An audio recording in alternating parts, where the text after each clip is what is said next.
heard Earl Nightingale say on a tape, if you would spend 1 hour a day, every day, on one subject for 5 years, you could become an expert on that subject.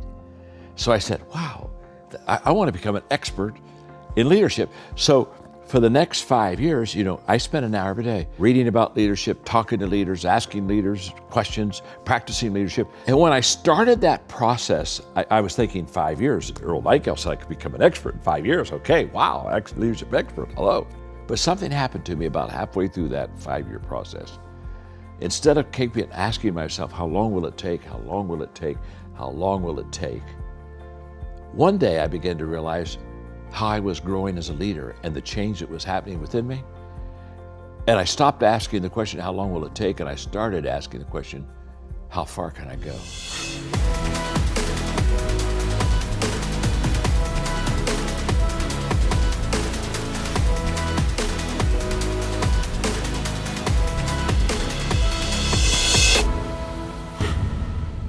Hey everybody, welcome to Impact Theory. Today's guest is a multiple-time New York Times best-selling author who has written more than 100 books that have collectively sold more than an astonishing 31 million copies.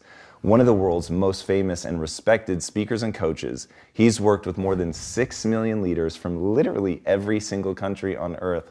His works have been translated into 50 languages, and he's coached the presidents of nations and an untold number of business leaders, including many Fortune 500 executives. He's a recipient of the Horatio Alger Award and the Mother Teresa Prize for Global Peace and Leadership from the Luminary Leadership Network. The American Management Association recognized him as the #1 leader in business, and both Inc. magazine and Business Insider named him the most influential leadership expert in the world, and he's been voted the top leadership professional 6 years in a row on leadershipgurus.net. Additionally, he's founded multiple nonprofit organizations designed to make positive impact through leadership the world over. So please, help me in welcoming the man that Toastmasters International awarded with their prestigious Golden Gavel and who Amazon inducted into their Authors Hall of Fame, the leadership expert, John C. Maxwell. There it is. Welcome. Welcome. Great to be with you. Dude, it is so good to have you. The first book of yours that I read was Sometimes You Win and Sometimes You Learn. Yeah. And that literally changed the direction of how I thought about failures and mistakes and just opened up a whole new world for me. And your new book on leadership is really fantastic about how to get the multiplication effect from creating other leaders. And I'd love to start with, what exactly is leadership? Well, Tom, leadership's just influence. In fact, I say it's really nothing more or it's nothing less. You show me a person that influences others, and I'll show you a person that leads them. So many people think leadership's title or position, and you may be a leader that has a title or position, but many people who have great influence really don't have that. But I just learned very early that if I could teach a person how to increase their influence, then I would help that person become a better leader. So we just kind of deal in the leadership influence world, and it works really well. What's interesting is reading your books and hearing you talk about your strategies, but then seeing you come in today. So you say that you're in the people business. You tell a really great story about how one of your leaders had walked by a group of people and not said anything, and you taught him, that was a real missed opportunity. And then when you came in today, you literally went to each person and introduced yourself. What is that power of connection? Well, I think, first of all, it's valuing people. You have an incredible work here, and every person here in this studio makes it happen. And one is too small of a number to achieve greatness. And the moment that you understand that the people that you have around you, they're either your #1 asset or, to be honest with you, they can be your #1 liability. But the moment that you understand that and begin to value people, I think that is what creates the connection. Because the moment that, I think we all know, don't you, Tom, don't you think when a person values you and when a person doesn't value you? And so I think that giving value to people and expressing that to them is the common ground that builds relationships. And so, when I came in the studio, I wanted to meet everybody because you've got an incredible, successful program, and I want to meet the people who help you be who you are. I love that. What got you so obsessed with leadership? I mean, you've been doing this for a long time, traveling all over the world. Correct. It's pretty extraordinary. And to go from starting in a small town as a pastor to what you've accomplished now, what is it that drives you? Well, in 1974, I came to the conclusion that everything rises and falls on leadership. Now, the reason I did that is because I started off as a pastor, and by the time I was 28, I had the 10th largest church in America. Whoa. And so people would come to me and they'd say, well, how did you do this?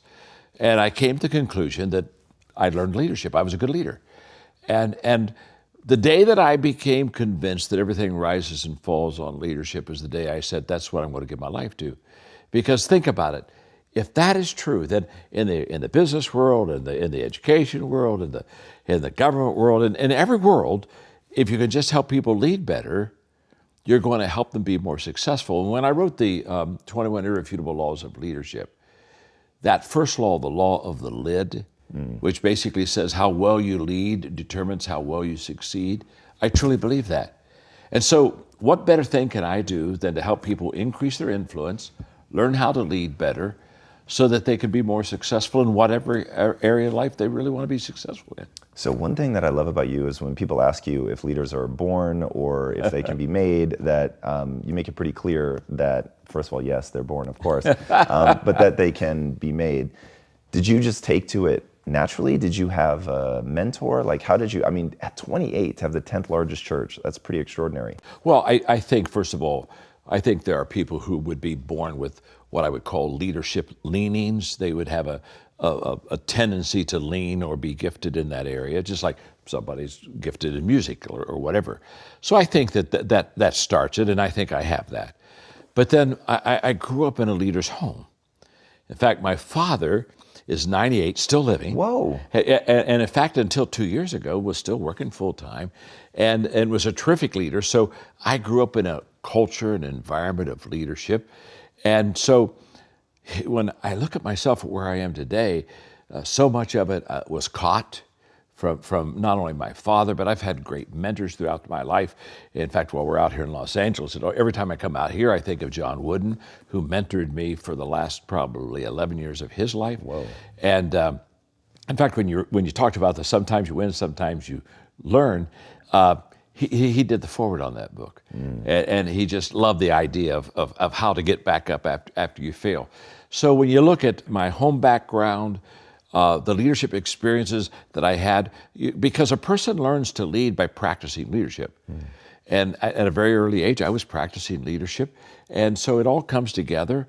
And then when I began to realize everything rises and falls on leadership, I became really intentional, Tom, of developing my leadership skills.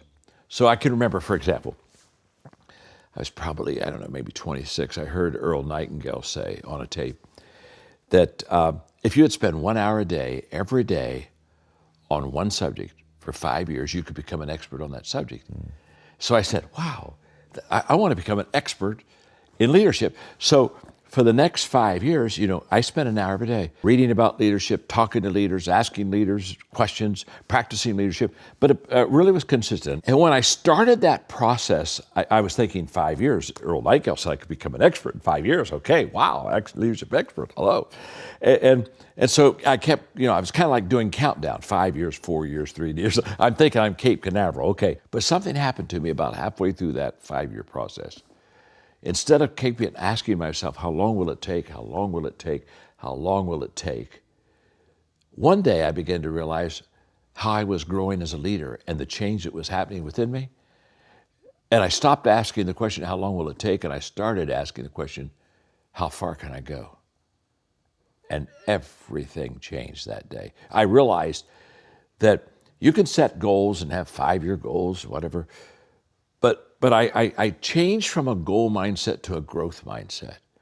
And the fact that if I would be intentional in the areas of growth that would have the return and would fit who I was, then I could really be successful and help a lot of people.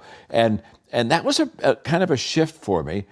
And so when I wrote my first leadership book, I thought I would write one leadership book and I'd be done. I didn't think 100 books later. I had a lady the other day said, "You've written more books than I've ever read in my life." You know what I mean? But I didn't have any intention to write a lot of books. But growth allows you to continue to expand yourself and your world until there's just so much more that you know and so much more that you want to share. So my journey has been really one of understanding that if I every day intentionally grow, the question is just how far can I go? And I don't know that answer. I'm still growing. I'm still moving towards that finish line. No, I love that. So you talk a lot about how, I think you called it the 70-20-10 principle of how we learn. So the vast majority of what we learn by actually doing. And I love the way that you detail that in the book. So for somebody who wants to become a better leader, especially if they're in a company that doesn't necessarily foster that, how do they get that practice? How do they do those reps?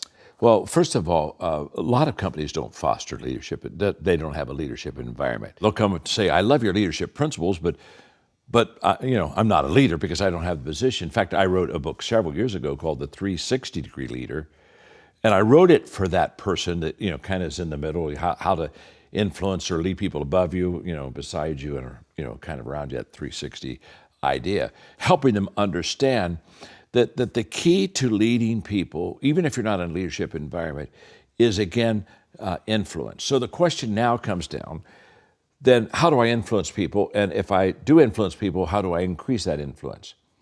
And my answer is very simple. We increase the influence with people when we intentionally add value to them on a consistent basis. Because if you think about people in your life that have a high influence on your life, they've really added a lot of value to you. And so what I share, I do a little simple formula that kind of works, and that is every day, again, consistency compounds. So you put consistency with intentionality, and you've got a powerful combination. So every day I basically do 5 things. Every day, first of all, I value people. It begins there. Because if I don't truly value people, I won't add value to them. You don't add value to people that you don't value. You don't add value to anything you don't value. So every day I value people. That's where it starts. But then every day I think of ways to add value to people. So I'll look at my calendar and I look at my agenda today and I realize I was going to be with you. And I think, well, okay, how can I add value to you? What can I do for impact theory that'll, just help? Because again, if you're constantly adding value to people, you're going to be of great value to people. So, okay, I value people, think of ways to add value to people. Then I look for ways to add value to people. When I'm in the setting, I'm looking for, okay, what can I do? What can I say? But what we see is what we look for. And so if I'm looking to add value, guess what? I'll see ways to add value to it. Somebody else might be beside you, not add value at all to you. But I look for ways. And then number 4, I do things that add value to people. And then number 5, I encourage others to add value to people. And I've just lived that simple formula. I do that every day of my life. It's very simple. And I try to help other people do that, understanding that if they do that, wherever they are, leadership culture, not a leadership culture, doesn't really matter. They'll begin to influence and begin to lead people, and they'll begin to make a difference in people's lives. And I think that's essential. But I think you have to be intentional, and I think you have to be consistent. Consistency compounds. I'm 72. And I've been doing leadership for 50 years. And so when people say, well, how'd you become a leadership guru and all these things that you got? I tell them it's just consistency. So for those people that are learning the 360-degree leadership, they're not necessarily somewhere that's making these opportunities readily available for them. Other than just adding value, where can they go to learn? What are principles of leadership that they should be taking in this sort of abstract learning that they can then apply? Well, I think that there are several things. First of all, in the beginning, I couldn't find anybody to mentor me in leadership. They didn't know who I was. And so books became my mentors. And then I did something that I just encourage everybody to do. I've done this for 40 years. Is I began to have what I call learning lunches. And I loved it in your green room, your statement on learning. I just love it. But I would go out. I would take somebody like you, Tom, out, and I'd buy the lunch. I didn't even eat. I just had questions, and I would ask you leadership questions, and I would. What are some of your go-to leadership questions? Well, the first question is I always look at somebody and I ask them, tell me about your greatest failure. And the reason I ask that is because I think that the character of a person comes out of their failures, not out of their success. And I think that the bedrock part of foundation of leadership is character, and you build on it. And so I want to know about, tell me about a mess up in your life. And I've had so many of them. I mean, when people ask me that question, it's kind of like, which one do I pull out? But I really like to talk to people about their losses, because it just really tells me a lot about who the person really is. I'm not sure success does, but I know failure does. So I ask that. I ask one of the questions I ask them is, who do you know that I should know? And that's led me to meet some incredible people in my life that somebody else opened the door that I wouldn't have had. So I just find that in asking questions, in fact, I wrote a book one time, Good Leaders Ask Great Questions. I just find in asking questions, that's the way that I can grow and develop myself the best. And I tell leaders all the time that before you lead people, you got to find them. And I think this is a big miss in leadership. We just assume people are already on our page, and so we just start leading, and we've never found them.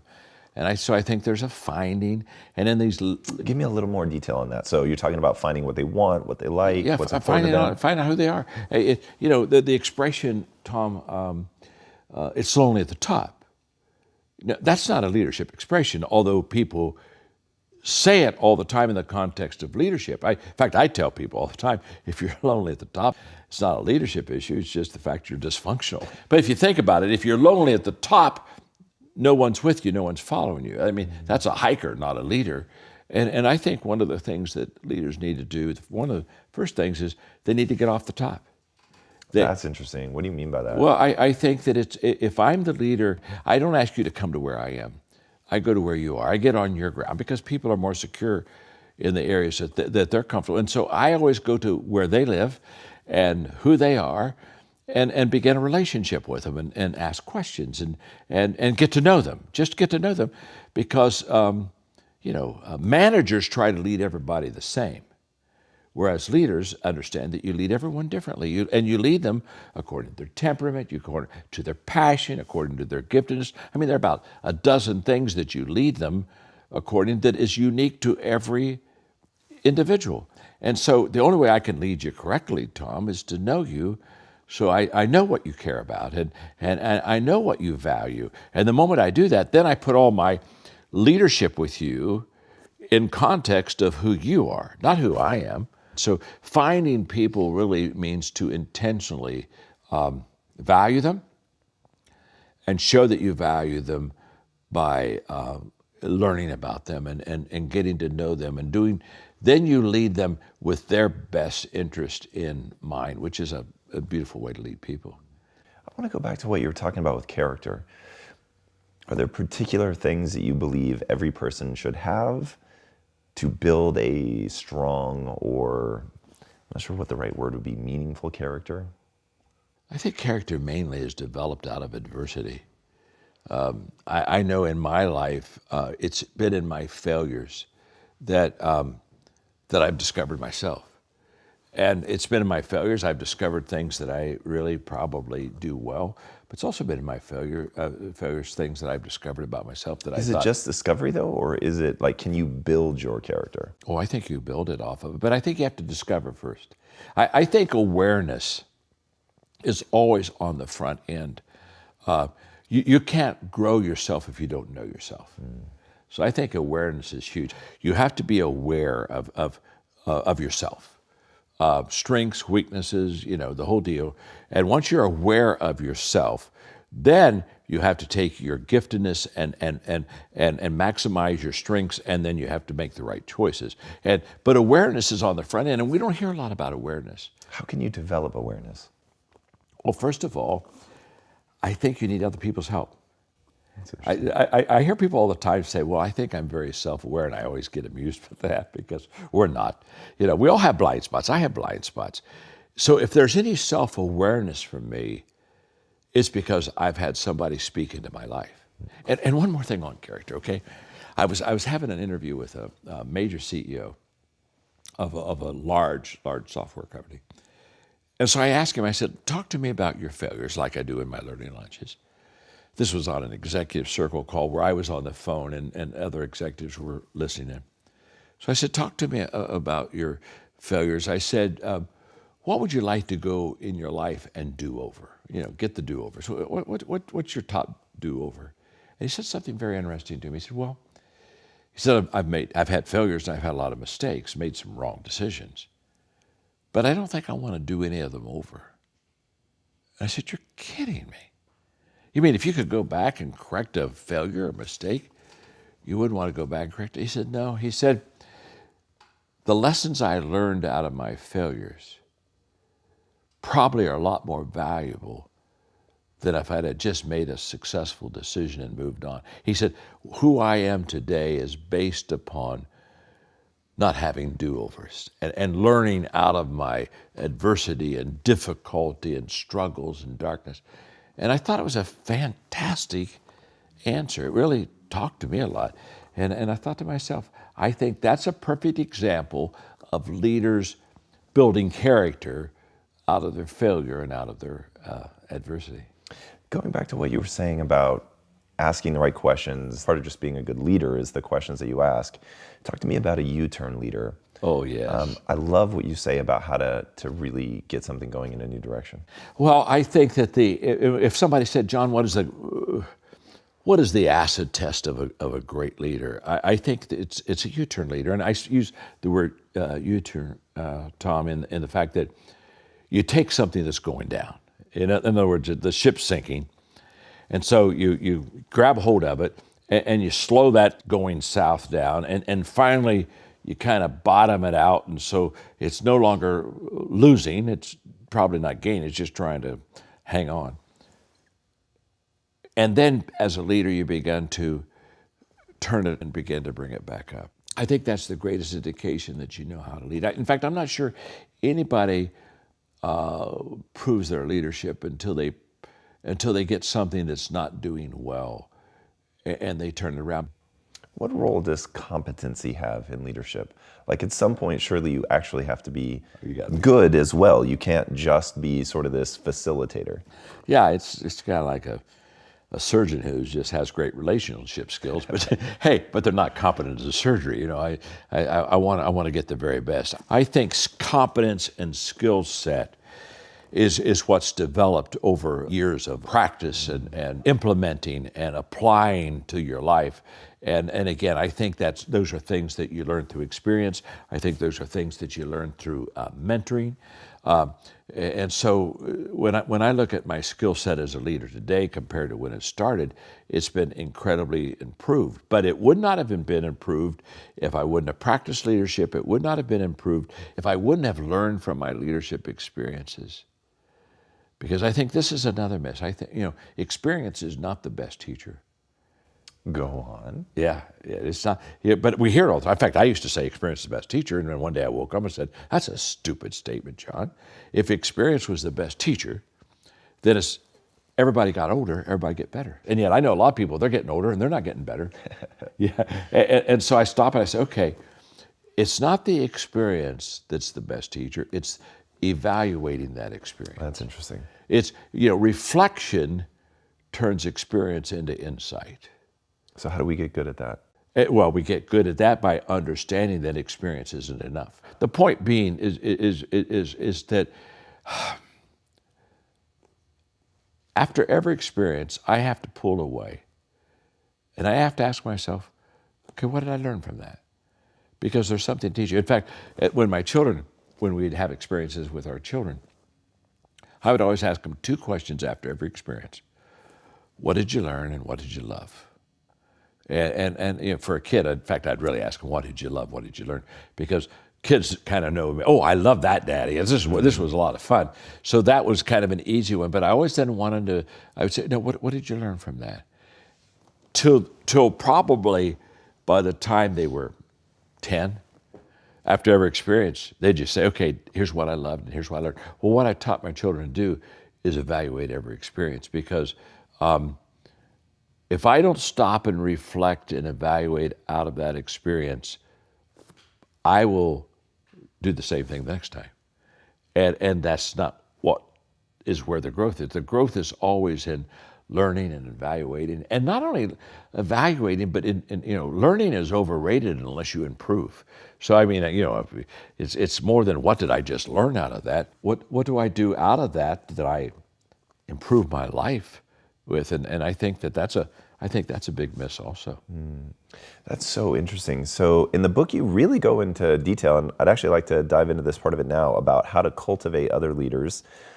And as I was reading it, I was like, oh man, there's an element of this where it's like, you even say it in the book. I was literally like, oh, please tell me he addresses this. Where, okay, you have the leadership table, you're giving people the chance to be a leader, but some people don't get invited to the leadership table. Yeah. And so how do you deal with that? Like, how do you keep the organization functional? How do you say the hard things? If somebody has a blind spot, at a minimum, if they're not effective, you can't have them at the leadership table. can't. So like, how do you manage that? Well, first of all, I think it's fair to say that everybody should have an invitation to the leadership table, because it's at the table where you learn about each other. So tell everybody what the leadership table is. Well, the leadership table, it's a phrase I use to let everybody sit down, and just like you come to a table to have a meal, or you go to a table to play a game, here you come to the table to sit with other leaders. And at that table, the discussion is going to be leadership. And they're going to be talking about decisions they're having to make. They're going to be asking questions about things that they need to do as a leader. And so you're in this leadership environment where, and you're going to participate, and you're going to be able to ask questions, and you're probably going to be given a project. Now that the table's done today, let's go out and do this. But what happens is at that leadership table, everybody ought to be able to come there, but that doesn't mean everybody's going to stay there. Because there are some people who come to the table and they just aren't to the capacity yet where they need to be. And so that's where you get into what I call the tough conversations. And what I say to people all the time is that I care enough for you to be honest with you. In our John Maxwell company, we do a lot of corporate training with the 5 levels of leadership. And in the 5 levels of leadership, level number 2 is relationships, the connecting factor, but level number 3 is production.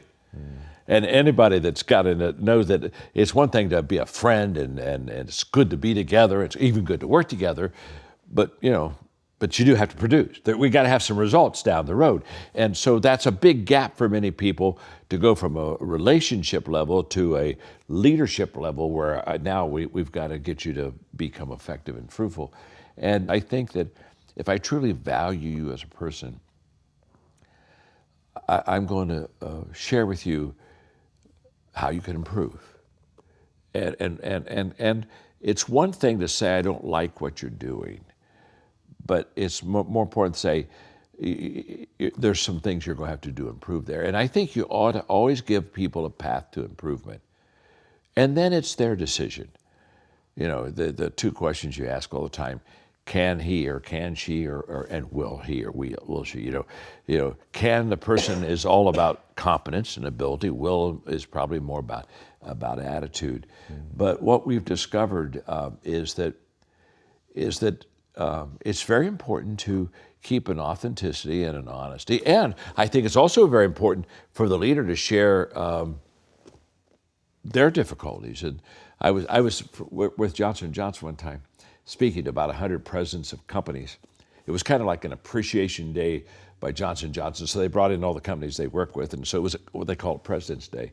And I was telling the presidents, I said, now, you need to go home or go back to your offices and share with the people your weaknesses. And that room just bowed right up. It was so much fun. I mean, they were just resistant. They were stiff-arming me big time. So I called a little break and said, I'll sign some books. And so I had a CEO standing beside me while I'm signing books, and he's not happy. You know, it's a rain cloud for sure. And so finally they all left. And he said, you know, I really disagree with you about telling people about your weaknesses. He said, you and then he gave me this kind of old time leadership talk about, never let them see you flinch, Right. So I'm letting kind of go through his process. It was, I could be his therapist for a day. So when he finished, I said, I think you're operating your leadership under a misunderstanding. He said, what misunderstanding would that be? I said, you think your people don't know your weaknesses. Word. They already know about it. In fact, they're talking about it. But I said, the reason I want you to go back and share your weaknesses with your people is so that they know that you know. It'll make them just feel a lot better. Oh, thank God he knows. He knows.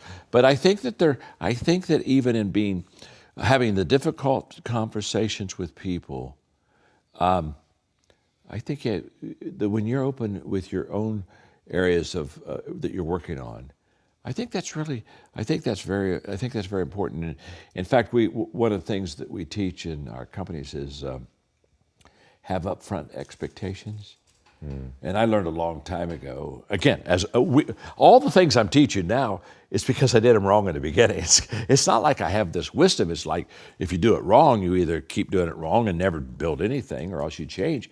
And when I started off, I was very relational, so I wouldn't have tough conversations with people. I thought, I'll friendship them through the process. Yes. And then I realized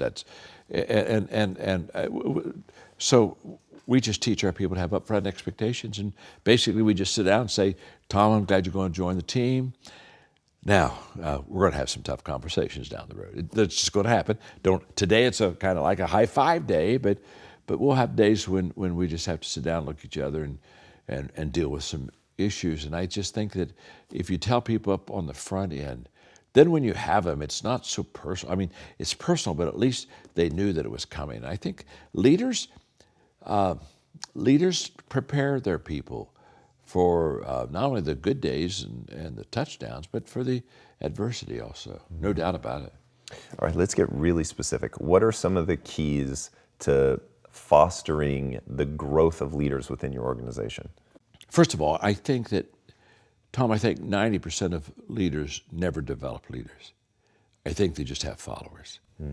And one of the reasons is a lot of leaders don't really want other leaders. Leaders are hard to lead. I mean, it's like herding cats. They just don't naturally fall in line. So I think that, first of all, most people don't really develop leaders. But in developing leaders, there are three things that are just absolutely essential. In the book, The Leader's Greatest Return, I wrote The Leader's Greatest Return because I truly believe that the greatest return a leader ever gets is developing other leaders, because that's when you really begin to compound. And I think there are three essentials always in developing leaders. First of all is your own example. People do what people see. So if I'm going to develop leaders, I have to be a good leader. Maybe the greatest leadership words ever said was follow me. Just follow me. Watch me. Because what Stanford research says that 89% of what we know visually. And so I think, first of all, in developing leaders, you have to model it. The second thing I think in developing leaders is you have to be intentional. I think that you have to commit yourself to finding them, which I talk about in the book, letting them come to the leadership table, discerning what kind of capacity they have. And then I think you have to intentionally have a program of development for them. I think you have to have a process. I think of all the money we spend in companies in marketing and in advertising. And I was speaking one time, this was several years ago, for AT&T. And when I was introduced to their maybe top 300 leaders, I was going to spend an afternoon with them. The guy said something very interesting. He said to them, you're our most appreciable asset. And of course, that's a wonderful statement. Everybody loves that. And I came up behind him and I said, it's true and it's not true. I said, you're really only an appreciable asset if somebody intentionally develops you and you intentionally develop yourself. We don't automatically get better. And this is a big miss. I think that we think, well, if I just automatically go to work or if I automatically do my job, that I'll just grow. And I had a mentor when I was in my 20s just say, John, growth is not automatic. Getting older is automatic, but getting better isn't. And there's a world of difference. So I think that you have to be an example, and I think you have to be incredibly intentional in saying, okay, I'm going to have a leadership culture. I'm going to develop leaders. And the third thing I think that is just overlooked consistently in developing leaders is that you've got to empower them. You have got to let them run the ball. Because the only way you learn leadership is by practicing leadership. So I think what a good leader does is she sets the stage for a successful run. You want to get some wins under their belts for them. And I just think that it's an empowering environment where you release people. The problem is leaders will stop and say, well, but they don't do it as well as I do it. And so that's not the point. The only way they can ever do it as well as that you do it is for them to do it. And then for you to coach them and come alongside of them and say, okay, here's how you can do that better. And we have a kind of like a 5-step equipping process. I do it, you're with me, you do it, I'm with you, you do it, and then you do it and someone else is with you, and it's a multiplication process there. So I think those three things of the example, the intentionality, and the empowerment, that's I think what develops a leadership culture that really establishes the fact that if you want to learn how to lead, this is a place where you can do that. I say this in the book, by the way, that when I would bring people on the team, I would share with them that I wanted them to work themselves out of a job. Yeah. And pretty much I would just say, okay, you've got the job. I want you to do it well. Let me see you do it well. But while you're doing it well, you find somebody to replace you.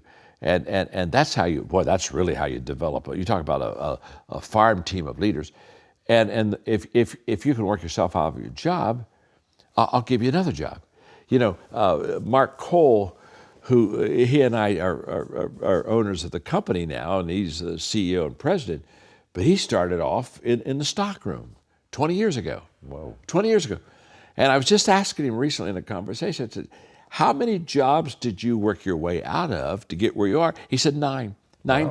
9 times. And I tell people, first of all, I can't promote you unless you got somebody to replace you.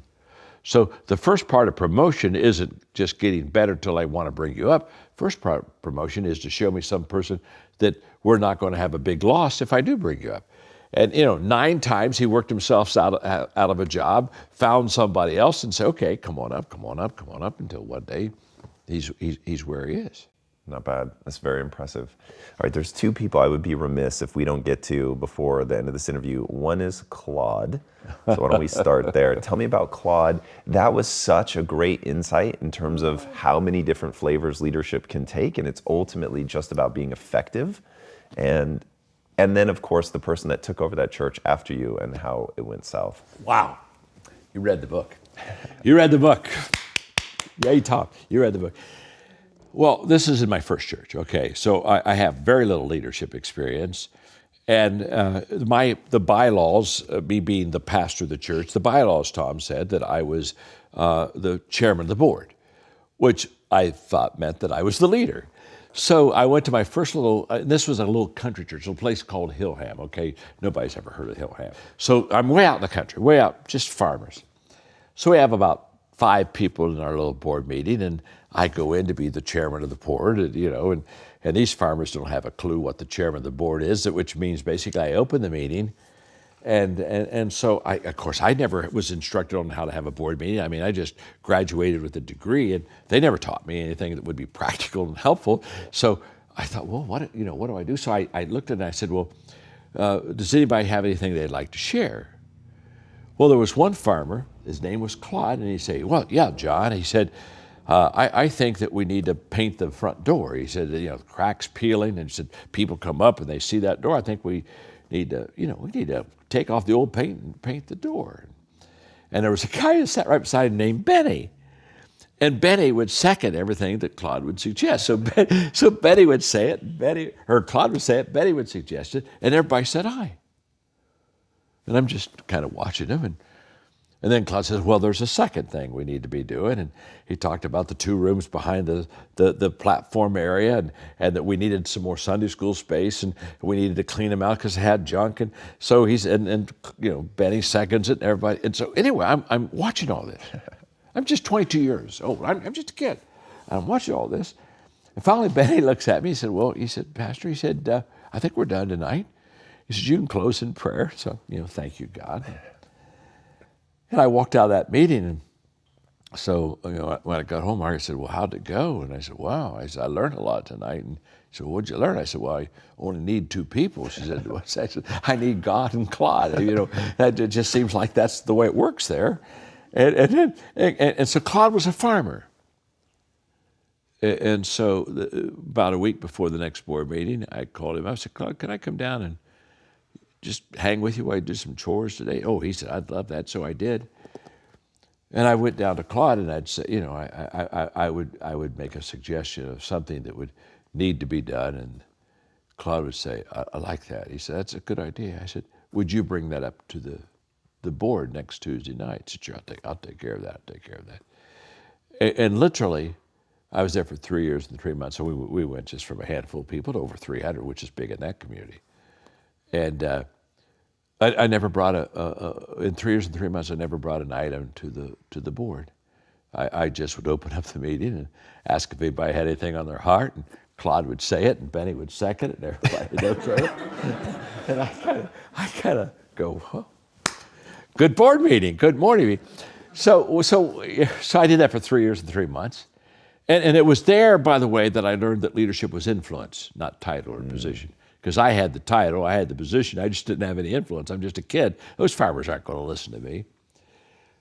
So I'm going to go to my second church, and so a guy named Denny that I went to college with me was going to be the pastor. So I took him to the Villager Inn restaurant, and I said, look, this has been a great place to start. I mean, these are farmers. They're just simple people. They were good to me, and we've grown from 3 to 300, and it's been great. I said, it's not, you're going to have the church, not mine. But I said, I just want to give you one leadership thought. So I told him about Claude and how I worked with Claude. And the more I was talking to him, I'll never forget. I mean, Denny, he's sitting up there, and he's getting ready. He's not very happy, boy. And so I closed that conversation down. And he looked at me, he said, I'm not going to do it that way. He said, I'm the leader of the church, not Claude. And Claude needs to know his place. And I just want you to know right now that I'm not going down the farm. And he started talking. And I remember sitting back in that booth at the Villager Inn and just silent. I didn't say it to him. I'm just looking at him, and I'm saying to myself, you're looking at a stupid man. And sure enough, he did it his way, and he lasted 8 months. Lasted 8 months, and sadly, the church went down some. But it's a classic leadership story of again understanding who has the influence and influence the influencer. You don't have to get all the credit. But he never learned. He never learned it. He went from that church. I think he went to 3 within 2 or 3 years and burned out. He was done. He was done. But he just never really learned a very important leadership principle. Yeah, you don't need to get the credit. I think that is super powerful. Just the result. All right, where's the best place for them to get more of you and your teaching? Go to johnmaxwell.com. They'll find everything. Sounds good. I think. And then your books are certainly easy to find.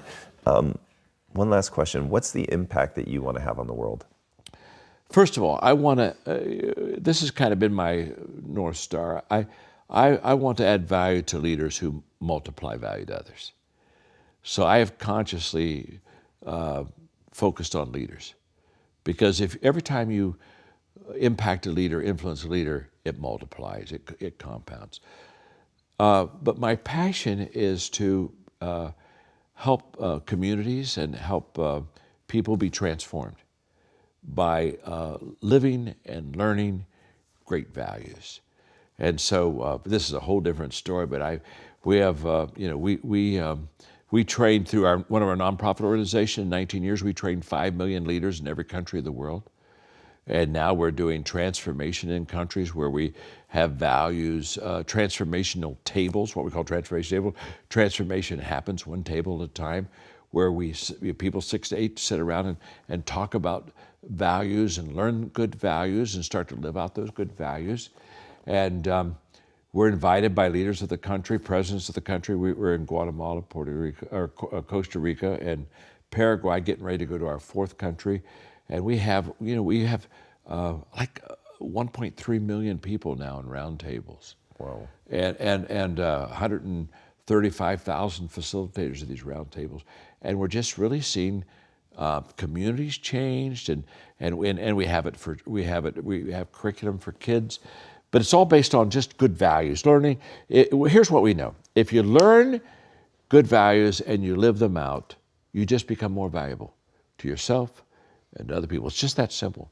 So my passion is to help people experience a transformational life by embracing good values and practicing them, where everybody wins. And that's the world I hope for. That's the world I give my life for.